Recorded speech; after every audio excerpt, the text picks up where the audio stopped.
Muito boa tarde a todos, espero que todos estejam bem, né? Hoje, quinta-feira, teremos aí aula de geografia comigo, aula de inglês com a professora Daiane, né? Mas esse primeiro momento é da minha disciplina, né? Mesmo. E aí, hoje a gente vai falar um pouquinho sobre relevo, tá? Na aula passada, a gente trabalhou os tipos de vegetações brasileiras, né? Já que num primeiro momento, na aula anterior à passada, a gente falou um pouco sobre turismo, né? O que é que atraíam os turistas para o nosso país, que é justamente uma das coisas que atraem é justamente as paisagens brasileiras, que são bonitas, né? O nosso país é um país tropical, né? Então, isso faz com que muitos turistas cheguem até aqui. Hoje a gente vai falar, numa linha mais geográfica, das formas do relevo, tá? Primeira coisa, página 16, e a gente vai entender o que é o relevo, tá? O relevo, né, como o próprio texto diz, ele corresponde às formas da superfície terrestre, né? Tanto nas suas ondulações, quanto nas suas elevações, quanto nos seus rebaixados. Então, a gente vai entender mais ou menos o que é isso daqui a pouco.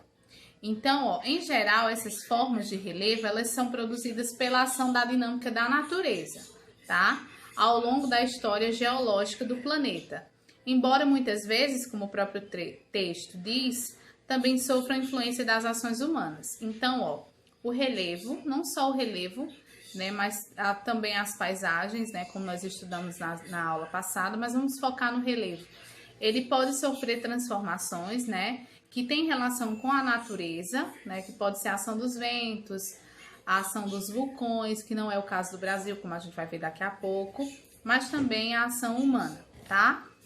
Aí já na página 17, eu queria que vocês acompanhassem para que vocês pudessem entender aquilo que eu estou dizendo. Os vulcões e os terremotos, por exemplo, são agentes naturais que são importantes na transformação do nosso relevo, né, do relevo do planeta. Em diversos países do nosso planeta. Porém, né, no Brasil, o fenômeno do vulcão e dos terremotos, eles têm pouca influência, né? Por quê? Porque no nosso país, os principais agentes de formação e transformação do relevo são as ações contínuas das águas, né? Então, são as ações pluviais e dos ventos, né? A ação eólica. Então, são essas as ações naturais que transformam o relevo brasileiro, tá? Não se trata dos vulcões e dos terremotos. Essas ações, elas estão presentes em outros países e elas transformam os relevos de outros países, tá? E aí, eu tenho essa imagem aqui que vocês vão precisar compreender já, que é essa daqui, tá? Olha só. Nos trajetos cotidianos, aliás, observe a ilustração abaixo, que é essa que eu mostrei, que representa uma área de planalto com algumas montanhas. Eu vou explicar para vocês o que é planalto daqui a pouco. E um desnível. O que é um desnível? Uma diferença de nível em uma superfície, onde vemos uma cachoeira. Então, nós vemos aí vários desníveis, né? Vários tamanhos diferentes, de relevo. Aqui mais alto, aqui mais baixo. Temos essa cachoeira, que exemplifica muito bem. E aí, essa imagem, ela exemplifica muito bem uma representação de um planalto, que eu vou explicar para vocês o que é, tá? É um tipo de relevo. Nos trajetos cotidianos, no nosso dia a dia, a gente pode perceber também que existem áreas mais elevadas, né? E áreas mais baixas, né? Assim, no nosso dia a dia, né? Sem falar de relevo. A gente tem áreas mais baixas, áreas mais planas, e outras áreas mais íngremes. O que é que são áreas íngremes? São áreas inclinadas, tá? Com subidas, com descidas, com curvas. No nosso cotidiano a gente tem muito disso, né? E aí eu tenho uma imagem de uma rua íngreme do bairro do Pelourinho, em Salvador. Essa rua, né, ela tem algumas inclinações, né, principalmente para baixo. Tem uma curvazinha lá em cima, né? E aí, eu queria que vocês refletissem também sobre o espaço de vivência de vocês, tá? E caracterizassem o relevo, por exemplo, da rua de vocês, com base na percepção e na observação, tá? Então, gente, quem de vocês já viajou de avião, né? Se possível, quem já viajou de avião, que observou aí a superfície da Terra, o que é que vocês verificaram ao observar lá de cima a superfície terrestre? Então, nessa imagem aqui, existem diferentes formas de relevo, né? E da ocupação do espaço geográfico também, né? E aí, tem uma pergunta logo na página 17, no finalzinho, que diz assim: como você descreveria o relevo do lugar onde você mora? Então, vocês podem descrever o relevo da rua de vocês. Ele tem muitas inclinações, muitas curvas, muitas subidas, muitas descidas. Como é que é o relevo da rua de vocês, por exemplo, ou do bairro? Página 18. Diz assim: há diferentes formas de relevo na superfície terrestre. As montanhas, por exemplo, são elevações do terreno que podem atingir mais de 8.000 metros de altitude, como é o caso do Monte Everest, localizado na Cordilheira do Himalaia, na Ásia, que é a maior montanha do mundo. Então, existem vários tipos de relevo, que é o que nós estudaremos daqui a pouco, tá? Que está na próxima página, que é a página 19. Só que antes disso, eu queria falar para vocês o que é altitude, qual é o conceito de altitude, para que vocês consigam fazer essa associação. Então, gente, a altitude seria a elevação, tá? O ponto alto de um lugar. Vou explicar para vocês melhor.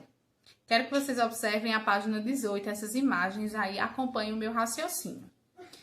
A altitude, ela vai exercer, gente, qual é a função, né? Ela vai exercer uma grande influência sobre as temperaturas predominantes de um determinado local. Por quê?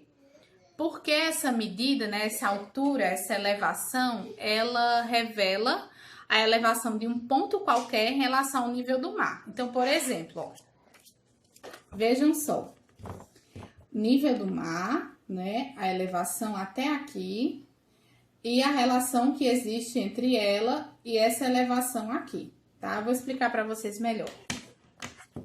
Para que a gente possa determinar a altitude de um lugar, utilizamos o nível do mar como ponto de referência. Então, o nível do mar sempre vai ser o ponto de referência para que a gente possa analisar a altitude de um lugar. Já a altura, ela se refere à distância entre o cume. O cume vai ser o ponto mais alto, tá? De uma serra, ou de uma montanha, ou de uma cordilheira, né? Que é um conjunto de montanhas ou cadeia de montanhas, até a base do terreno. Então, essa vai ser a altura, certo? A altura vai ser essa daqui, ó. A altura de um terreno vai ser desde o ponto inicial até em cima. Já a altitude, ela vem desde o nível do mar até a parte de cima, certo? Então, vendo, ó, o início até o fim. Essa seria a altura.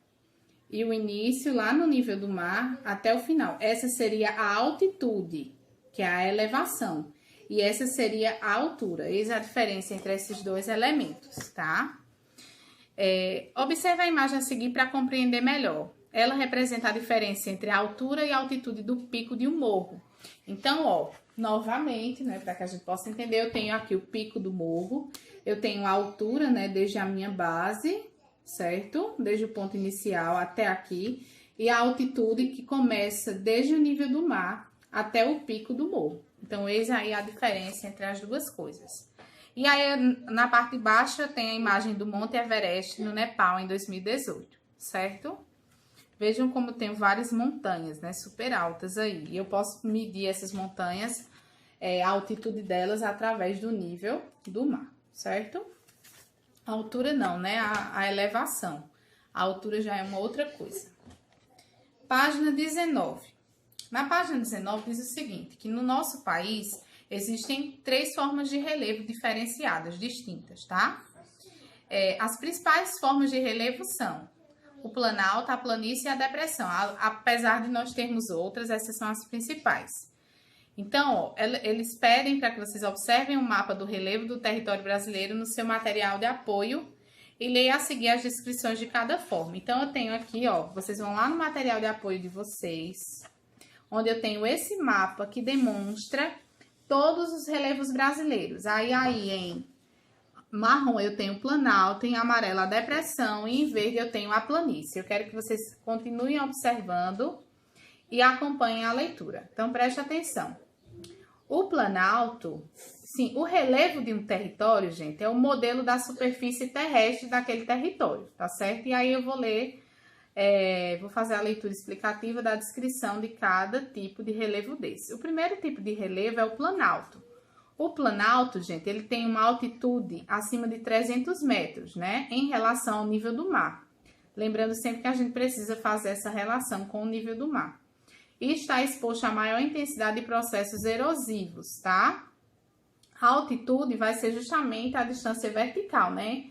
Do nível do mar até o pico de algum morro, enfim. Então, o planalto, ele vai até 300 metros, certo? Do nível do mar, ele vai até 300 metros. Isso eu posso caracterizar como planalto. A planície, que é essa porção aí que está em verde, toda essa porção que está em verde, ela é a porção da superfície terrestre mais plana que existe, tá? Com altitudes entre 0 a 200 metros em relação ao nível do mar.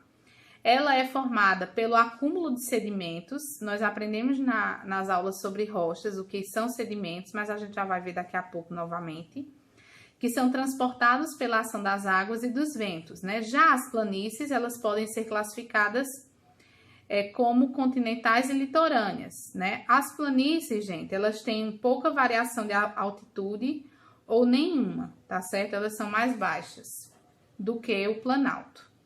Já a depressão, que é essa cor aí que está em amarelo, é a forma do relevo com altitude mais baixa do que as áreas do redor, seja uma planície, seja um planalto. Então, eu posso ter essas três formas de relevo num só ambiente, concordam?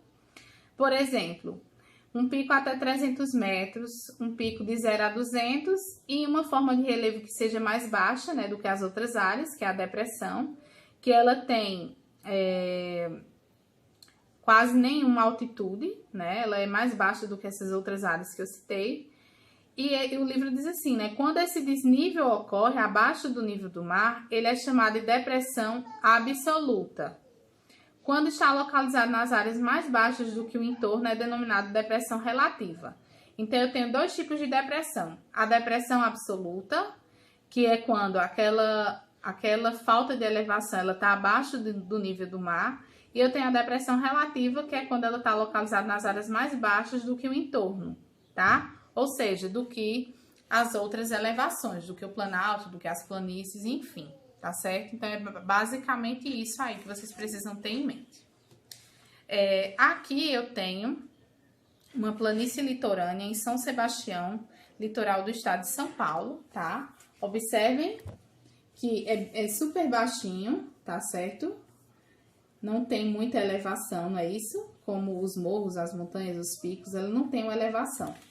E aqui também eu tenho a borda de planalto com depressão, no município Chapada dos Guimarães, né? Eu tenho aqui uma espécie de misto, né? Eu tenho aqui a depressão e aqui eu tenho os meus planaltos, né? Eu tenho a mistura desses dois tipos de relevo, certo? Uma mais baixa, outra mais elevada. Página 20. A página 20, continuando o texto, né? Esse aqui. Ele diz assim, os planaltos brasileiros apresentam geralmente superfícies onduladas, em alguns casos, em suas bordas, há escarpas. O que é que são escarpas? São uma espécie de degraus, tá? Que podem atingir desníveis elevados. É o que acontece nas áreas denominadas de chapadas, como, por exemplo, a Chapada dos Veadeiros, em Goiás, a Chapada da Diamantina, que é muito conhecida, a Chapada na Bahia, a Chapada dos Guimarães, a do Mato Grosso ou a Chapada das Mesas no Maranhão. Também há trechos caracterizados por terrenos mais acidentados, denominados de serras e morros, especialmente nas proximidades dos litorais e divisas entre dois planaltos distintos. Eu posso aí ter mais de um tipo de planalto num só ambiente. Aqui, ó, eu tenho alguns paredões rochosos nessa imagem de baixo, certo? Que caracterizam escarpas, né? Que são esses degraus. Observem que eu tenho alguns degraus aqui. Na Chapada do Guimarães, tá? Vejam só. Observem. Tem o tópico Saiba Mais que fala um pouco sobre o processo de erosão. O que seria a erosão? A erosão nada mais é do que o desgaste. Como é que esse desgaste ele ocorre, né? Por meio da ação da natureza. Aí eu vou fazer a leitura e vou explicando para vocês. O livro diz assim: a erosão é o processo de desgaste, né, como eu disse, das formas de relevo por meio do transporte de fragmentos de rochas e solos, das áreas mais altas para as mais baixas da superfície, onde se juntam a um conjunto de sedimentos. Então, por exemplo, quando a ação dos ventos ela começa a acontecer, né, alguns sedimentos, né, alguns pedacinhos de rochas, eles caem, né, na superfície e aí eles se juntam em um conjunto de sedimentos, né? Esses sedimentos são pedaços pequenininhos, tá, de rochas que passaram aí por longos períodos de desgastes naturais e ocasionando a fragmentação e a desagregação da parte de seus materiais. Assim, os sedimentos se desprendem das rochas, ou seja, eles se desconectam dessas rochas que estão mais acima, tá? E se acumulam nesses terrenos, né, que estão na superfície, mais próximos, né, vão se acumulando, ou eles são transportados pelos ventos ou pelas águas, das chuvas, dos rios e dos mares e até de outras áreas de menor altitude. Então, eles vão se desprendendo e vão se acumulando, tá? Ou vão sendo transportados por essas ações naturais. A erosão é esse processo de desgaste, né? Dessas rochas, desses picos que vão sendo aí segregados, fragmentados e vão se acumulando em outros locais, tá bom? Com relação a isso, vocês vão realizar a atividade da página 21 e também uma atividade no caderno, tá bom? É isso, pessoal. Espero que vocês tenham compreendido. Qualquer dúvida é só me procurar lá no WhatsApp. Um beijo e até a próxima. Tchau, tchau.